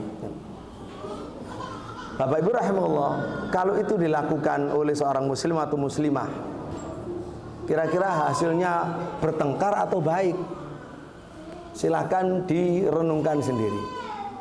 Kalau praktek di banyak tempat, setelah dipraktekkan itu hasilnya baik, orangnya akan hormat, akan tahu gitu ya prinsipnya agama Islam. Dia baru menghormati, berikutnya enggak lagi. Tapi di luar itu saling menolong, karena tidak melanggar lakum dinukum waliyadin. Apalagi ketika saling menolong, kita contohkan dulu, kita kunjungi, kita kasih hadiah. Begitu Bapak Ibu. Itu ada unsur dakwahnya, ada, walaupun tidak langsung. Dan kita sudah menyelamatkan diri kita daripada sungkan terus. Nanti kalau kita iya yang pertama, yang kedua, ketiga, keempat, kelima, kalau sampean masih ada rasa sungkan, kan berkali-kali sungkan kan gak enak. Sungkan itu gimana ya, perasaan gak enak lah. Tapi lek sampean kroso enak lah, katut. Kan sudah menjadi bagian dari mereka, minhum. Jadi kalau menurut saya ditingkatkan keimanan, ketakwaannya, dan ilmunya serta akhlaknya. Akhlaknya. Agama dan akhlak jadi satulah. Jangan atas nama akhlak terus agama jadi korban. Jangan atas nama akidah tapi tidak berakhlak. Ngerti ya? Jadi kita nggak ingin Nabi diutus untuk menyempurnakan akhlak.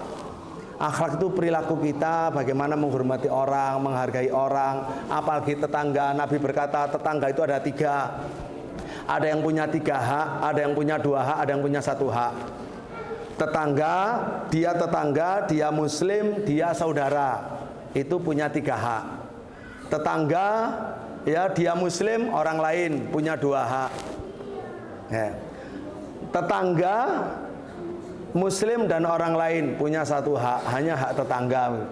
Jadi itu kata Nabi, memang kita membedakan berdasarkan ajaran Rasulullah Sallallahu Alaihi Wasallam. Jadi artinya walaupun tetangga itu non muslim, dia tetap punya hak untuk kita hormati, kita berbuat baik kepadanya. Kenapa? Karena dia punya hak, kita punya hak bertetangga. Islam itu punya akhlak namanya husnul jiwar, bertetangga dengan baik. Nah kalau tadi yang ditanya saya nggak ngerti itu bagaimana prosesnya, teknisnya, masa dewe digawok rono, gawok rantang dewe, saya nggak paham ya. Tapi begini istilahnya, termasuk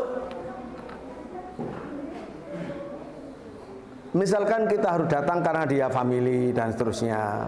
Terus kita tahu dia itu ya nyembelih haram dan seterusnya. Maka kita harus bisa betul-betul memilah dan memilih. Kita hadir iya, hadir iya. Cukup setor muka menyampaikan mohon maaf ya, sama tahu sendiri, ya kan. Aku nggak bisa melakukan yang di luar yang diajarkan dalam agamaku. Cukup aku datang, mungkin memberi bantuan apa, kalau beras-beras atau apa kan kadang adatnya itu kalau ada punya gawe tetangganya, kalau di Jawa itu ada yang ngasih beras sebelum ngasih amplop dulu ya. Ya itu nggak masalah. Nah, tapi yang nggak perlu ikut-ikut yang lain. Acara apa kita nggak ikut, makan yang bukan halal kita nggak ikut. Jadi jangan mengatakan ndak enak sama siapa, sama tangga. Bagaimana dengan Allah? Sama enak apa nggak enak? Jadi gak enaknya pada Allah itu harus lebih didahulukan daripada kepada orang. Itu namanya berakidah yang kuat.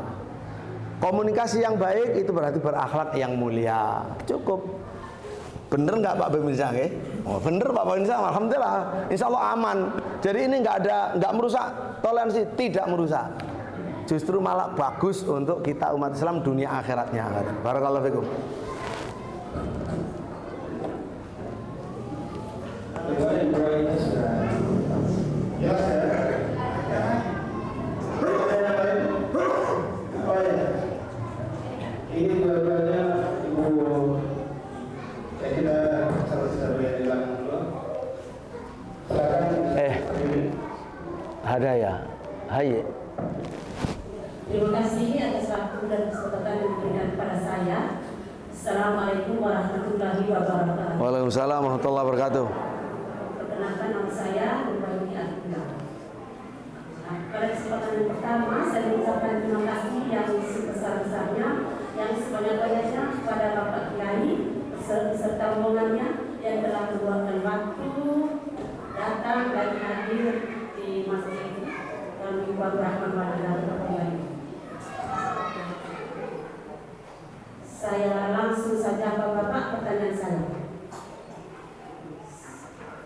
Saya bingung antara tradisi dengan agama yang Bapak bingung. Bapak Kiai maaf. Biasanya setelah orang meninggal itu di sini entah itu dianjurkan di dalam Al-Quran, entah ada dalilnya atau tidak, saya juga bingung. Ketika ada kematian biasanya dilakukan penyembelihan hewan, sapi lah atau kambing jantan atau sapi jantan itu katanya untuk sakitah. Setahu saya kalau akikah itu ada ketika anak setelah melahirkan 40 hari gitu. Kalau akikah ada, tetapi katanya ada sakitah lagi.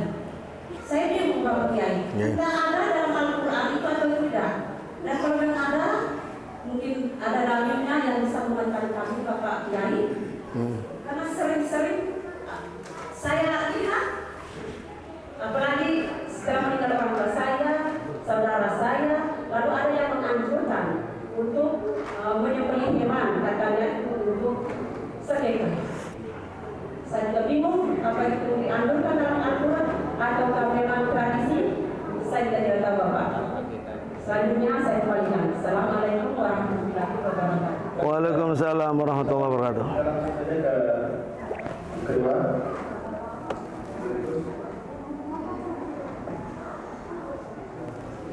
Nggih. Oh, nggih mau, monggo. Assalamualaikum warahmatullahi wabarakatuh. Waalaikumsalam warahmatullahi wabarakatuh. Izin nama saya Ibu Siti Salma. Yang kami muliakan Bapak Kiai Bapak Ustadz Kiai Haji Ramus Agus Hasan Mansuri Ibrahim. Saya wakili ibu-ibu Majelis Taklim Masjid Baitur Rahman Wayangkan. Di mana kami sebagai perempuan terkadang lalai dalam kewajiban dalam hal ini sholat 5 waktu. Yang ingin kami tanyakan, amalan apa yang dapat meningkatkan keimanan kami? Itu yang pertama. Dan yang kedua, mohon Bapak Kiai memberikan amalan apa kepada kami agar kami selalu istiqomah dalam beribadah. Terima kasih. Wassalamualaikum warahmatullahi wabarakatuh. Waalaikumsalam warahmatullahi wabarakatuh. Terima kasih saya ingin menambahkan apa yang dipertanyakan oleh Ibu Wajib ini tentang sedekah. Memang sering terjadi di sini. Jadi ada melakukan sedekah setelah orang tua meninggal.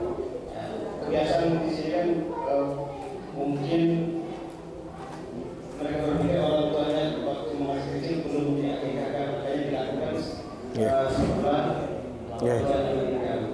Terima kasih. Barakallahu fikum. Pertanyaan yang sangat penting sekali ya. Alhamdulillah inilah, insya Allah ya pentingnya ngaji memang agar segala amalan kita itu ada dasarnya dan harapan untuk diterima oleh Allah itu semakin besar. Begini Ibu, pertama ada dua tadi kan, pokoknya tentang akikah ya. Yang sekekah tadi itu yang ketika orang tuanya wafat. Pertama, akikah itu disyariatkan oleh Allah atas orang tua yang punya anak. Ketika anak itu setelah lahir berusia 7 tahun sampai balik. Dalilnya adalah hadis Nabi SAW, yaitu kullu hulamin murtahanun bi aqiqatihi tudbah anhu yauma sabi'i wa yuhlaq ra'suhu wa yusamma. Jadi setiap hulam, setiap anak, hulam itu anak ya, sejak lahir disebut hulam sampai balik. Jadi istilah hulam itu berlaku sampai balik. Kalau sudah balik bukan hulam lagi. Kalau sudah balik ya. Makanya dari situ para ulama beristimbat bahwa orang tua disyariatkan oleh Allah, terbebani di atas pundaknya mengakekoi anaknya sampai anak itu balik saja. Sampai anak itu balik saja. Itu anjuran, itu perintah. Terbaik ketika anak 7 hari, umur 7 hari, kalau tidak mampu umur 14 hari, kalau nggak mampu umur 21 hari, kalau nggak mampu terserah hari apa saja, sama saja sampai balik. Itu tetap orang tua yang mengakekai. Bisa 1, kalau anak perempuan mesti 1, kalau anak laki-laki bisa 1, bisa 2, bisa dicicil. Itu terserah. Pokoknya Allah memberi keringanan. Begitu pentingnya sampai Imam Ahmad itu, begitu pentingnya akikah, karena dikatakan tadi bahwa setiap anak itu dia tergadai ya, tergadai dengan akikahnya. Supaya kita bisa melepas dari gadainya itu, maka harus disembelih akikah. Untuk bisa menyembelih akikah, kalaupun harus berhutang, kata Imam Ahmad, saya tidak tahu ada sesuatu yang harus dibelai dengan hutang kecuali akikah. Silakan. Karena itu penting, yaitu kita melepas anak dari gadai. Apakah gadai itu satu kebaikan tertentu yang diberikan kalau diakikahi, atau misalkan memberi syafaat kepada orang tua yang hanya bisa kalau anaknya diakikahi. Itu pendapat para ulama, termasuk Imam Ahmad kan. Maka kalau itu adanya, maka memang sebaiknya dibela-belai walaupun hutang, khusus untuk akikah anak. Ketika anak sudah balik, orang tua sudah tidak berkewajiban, tidak ada beban syariat. Kembali kepada kebolehan. Boleh-boleh saja, tidak ada anjuran. Kalau pertama kan dianjurkan, ya dianjurkan itu diperintah. Kalau sudah balik, ya boleh-boleh saja orang tuanya mengakikahi atau dirinya sendiri mengakikahi, bukan diperintah, boleh-boleh saja. Nah, atas dasar ini, insya Allah bisa dipahami bahwasanya ketika dulu tidak diakikahi, kenapa harus menunggu ketika wafat? Terus ketika wafat itu maksa-maksa atau sukarela? Kan itu ajarannya kan sukarela ketika mampu, tidak boleh maksa-maksa. Ketika orangnya masih hidup gitu loh ya. Itu aja dalam ajaran agama, tidak boleh maksa-maksa. Kalau ini sungkan Pak Ustadz, sungkan sama tetangga, nanti apa kata tetangga? Itu yang merusak agama kita, bukan karena Allahnya. Karena sungkan orang, akhirnya dibela-belai, ternyata hutang ke sana kemari, duitnya banyak, bingung. Padahal sesuatu yang oleh Allah sendiri, bukan lagi dalam rangka sudah diperintah, sudah bukan diperintah. Jadi yang diperintah itu ketika anak kecil sampai balik. Setelah balik boleh-boleh saja orang mengakikahi dirinya sendiri atau orang tuanya mengakikahi, boleh-boleh saja, nggak dilarang, nggak diperintah. Ngaten ya? Mudah-mudahan bisa dipahami nih. Jadi intinya memaksa sesuatu yang Allah tidak memaksa, tidak mewajibkan, kurang baik. Nah, kalau sama-sama ngaji insya Allah paham. Nah itu penting. Kalau enggak, yang ngaji cuma satu orang, yang lain enggak paham, ya kan dirasani orang sekampung. Tapi kalau paham, ya po enak ya. Kalau kita ngikut yang ngaji kan enak. Kalau memang kita pertama ya mendingan ketika orangnya masih hidup, gitu ya. Ketika masih hidup biar jelas orang tua ngekai anaknya atau ngekai dirinya atau apa. Yang kedua penting saya terangkan, soal sedekah untuk orang yang sudah wafat, untuk orang tua kita yang wafat, ijma' ahlu sunnah wal jamaah, pahala sedekah itu sampai ijma', tapi tidak dalam bentuk tertentu dan tidak boleh memaksa-maksa yang sampai Allah nggak suka, apalagi karena orang bukan karena Allah. Nah, itu mohon dipertimbangkan ya. Jadi bahkan kita sedekah yang semakin mahal semakin baik kalau ikhlas. Misalkan saya sedekah tanah 1 hektar untuk Masjid Babur Rahman biar punya investasi, bagus, lillahi ta'ala, bukan paksaan, bukan karena apa sungkan tetangga, bukan, karena lillahi ta'ala. Jadi sedekah itu atas nama orang yang wafat semakin mahal, semakin ikhlas, semakin bagus di sisi Allah Subhanahu wa taala. Tapi kalau tidak ikhlas, nah itu yang tidak bagus. Barakallahu fikum. Untuk ibu tadi, Bu Salma tadi, amalan apa? Kadang teledor tadi kepada siapa itu? Kepada haknya Allah atau hak suami? Dua-duanya, ibu-ibu rahimakumullah, khususnya ibu-ibu. Sebenarnya Masya Allah ibu-ibu itu paling enak daripada bapak-bapak. Swargane ibu-ibu itu manut. Pokoknya kan kuncinya itu ya, sholat 5 waktu, puasa Ramadan, terus nutup aurat, taat sama suami, swarga. Taat sama suami, ya mungkin 4, tapi ya itu Pak Ustadz yang sulit. Nah itu berarti ada masalah, ada sebab apa, harus ada konsultasi sendiri. Kenapa disebut harus taat suami? Misalkan kok di situ ada di situ keberatan, berarti kan ada masalah, harus konsultasi.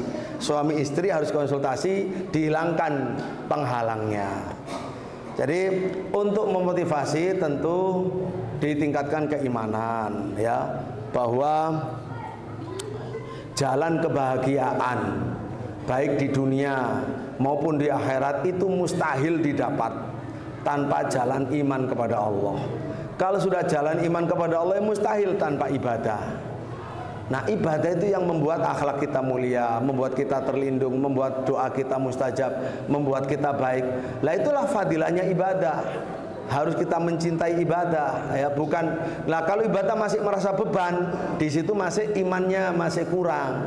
Kok ibadah jadi beban? Berarti kan masalah.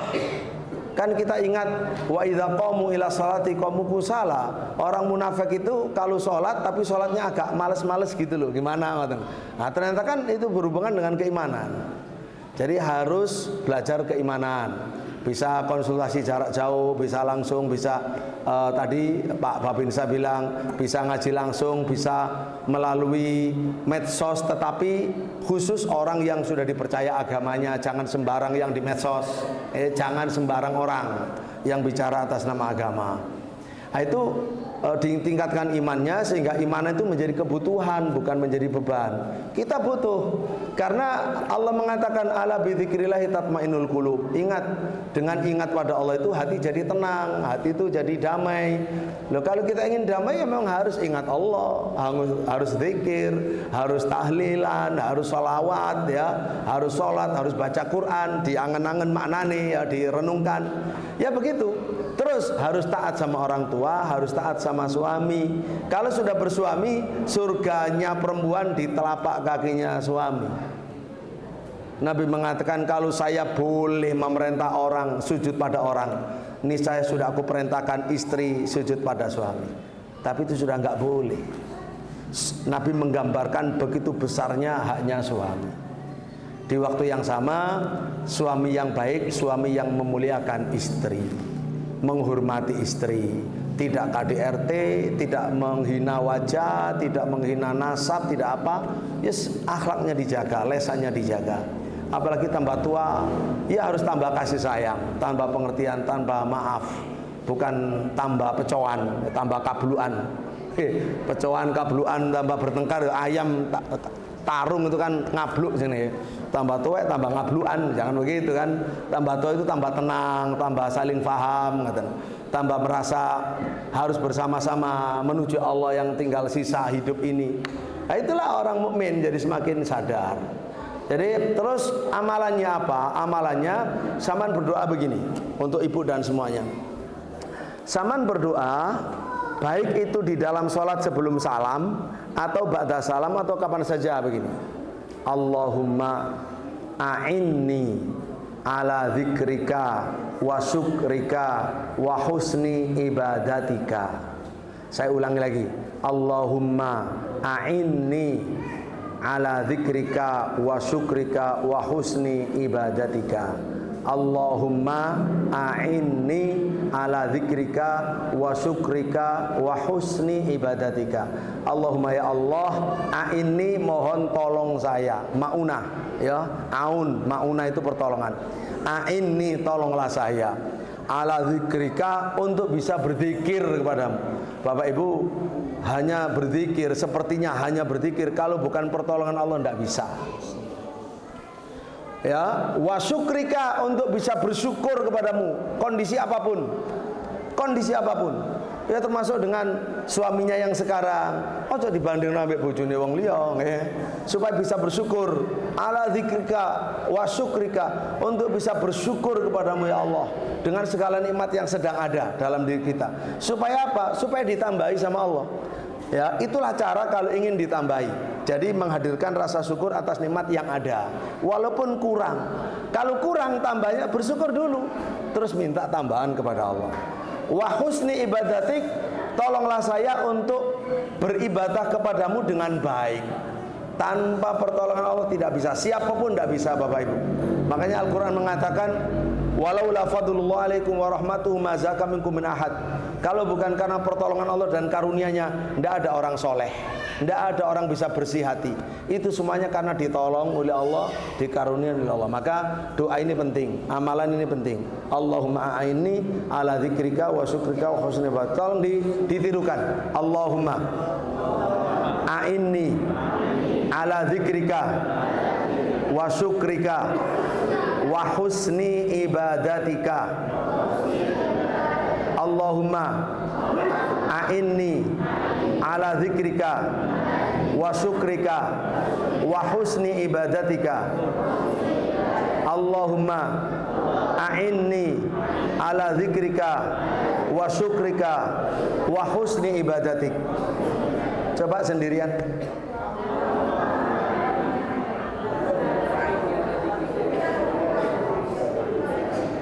Masya Allah, sakjane pinter, rupanya ping papat kait hafal, ya. Sepertinya 4 kali baru hafal, ya. 4 kali, 5 kali itu bisa nanti para ustadz di sini bisa dituliskan bagi ibu-ibu yang ingin, atau mungkin minta nanti pakai WA ya bisa, ya. Kalau mau dituliskan sama artinya. Untuk sholat harus dibaca dalam bahasa Arab. Di luar sholat boleh dengan bahasa Indonesia. Ya Allah, tolonglah hamba untuk bisa berzikir kepadamu, untuk bisa bersyukur kepadamu, untuk bisa beribadah dengan baik. Itu pakai bahasa Indonesia di luar sholat.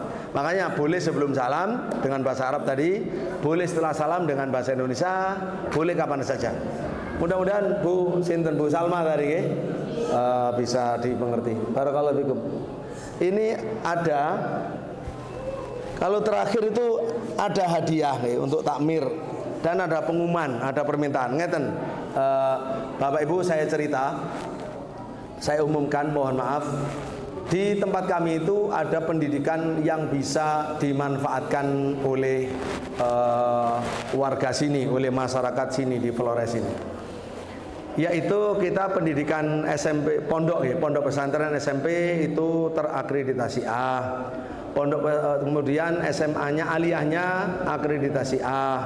Pondok pesantrennya, pondok pesantren Eko Pesantren nomor 1 se-Kota Malang tahun ini, tahun kemarin, ya. Tahun ini insya Allah mewakili ke Provinsi Jawa Timur. Kemudian terakreditasi Jamiah Islamiyah Medina.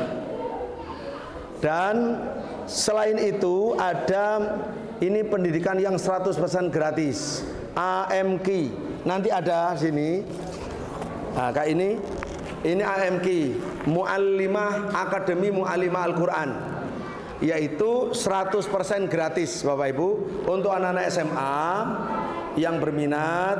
Ada syarat-syaratnya, ya. Idealnya ketika masuk sudah punya hafalan 3 juz. Kalau belum, ya daerah-daerah seperti ini kita bisa ngasih syafaat. Yang penting punya hafalan 1 juz. Itu syafaat, pakai syafaat tapi. Kalau daerah yang banyak taklim tidak boleh. Karena memang kita cetak untuk menjadi guru Al-Quran yang handal, yang bagus, untuk kembali ke daerah masing-masing menjadi guru yang tajwidnya baik, manajemen mengajarnya baik, dan lain sebagainya, termasuk hafalannya baik. Ini terbatas, hanya 14 orang per angkatan. Ini angkatan ke-6. Angkatan ke-6. Terbatas karena ini pendidikan vokasi yang mahal, enggak sembarang tempat. Kebetulan Allah ngasih kita banyak tenaga-tenaga hebat di bidang Quran.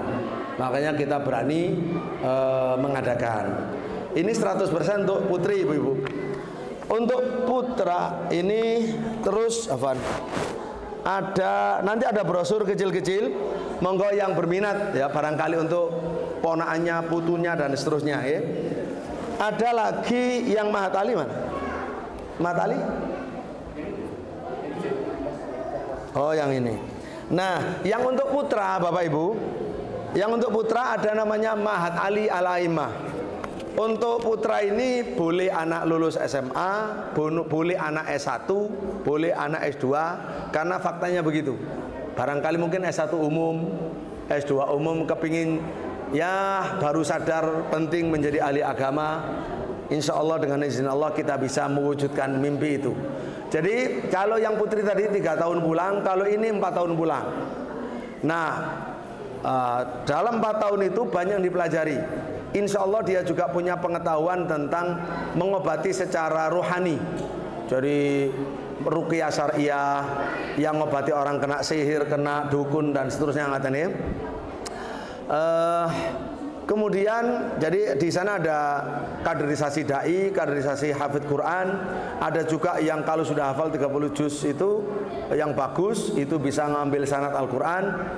Dan bisa S1 tentu nambah bayar sendiri. Kalau nambah S1 SPD, sarjana pendidikan. Atau kalau bagus kita kirim ke Saudi. ke Jamiah King Khalid University di kota Abha, Saudi Arabia, atau ke University of Tabuk, Saudi Arabia, atau kita upayakan yang lain ya di Saudi Arabia. Nah, itu untuk MAA ini generasi ke-11 mungkin ya. Angkatan? Oh, malah 14 sekarang. Sekarang angkatan ke-14 karena mulai 2012. Angkatan ke-14 nggih. Monggo, ini saya minta nanti bisa dibagikan atau bisa ngambil dan bisa dipasang. Ini kalender untuk masjid ini dan masjid yang lain barangkali. Hah? Ada 2 masjid. Ini kalendernya pesantren, lengkap di situ dengan biar tahulah. Ada kalimat hikmahnya dari Imam Syafi'i dan lain-lain, nggih. Ada alamat, ada telepon, semuanya ada insyaallah. Tuanya Yuda juga ada. Iya tak? Di sini ada orang tua wali santri, mana orang tua wali santri? Kita punya santri dari sini sudah lulus dan alhamdulillah gara-gara mondok ke tempat kami akhirnya dapat jodoh menikah dengan orang dari kota Surabaya. Ngatane ayahnya atau alhamdulillah. Nggih. Alhamdulillah nggih, ayahnya Akhi Yuda. Terus ini hadiah untuk 2 masjid. Hadiah 2 masjid. Yang pertama buku Manhaj Salaf Jalan Kebenaran dan Keselamatan. Ini buku terjemahan oleh saya. Buku Imam Abu Syamah Madzhab Syafi'i yang ingin agar orang semua kembali lagi ke manhaj salaf, maknanya Quran Sunnah sahabat. Ini bagus. Kemudian ini majalah Al-Um ya. Majalah Al-Um terserah. Ada 4 berarti 2 masjid dan yang 2 terserah ke panitia. Barakallahu fikum. Begitu Bapak Ibu rahmatullah. Monggo Ustaz. Bus, nggih. Terima kasih. Dalam kesempatan sekali ini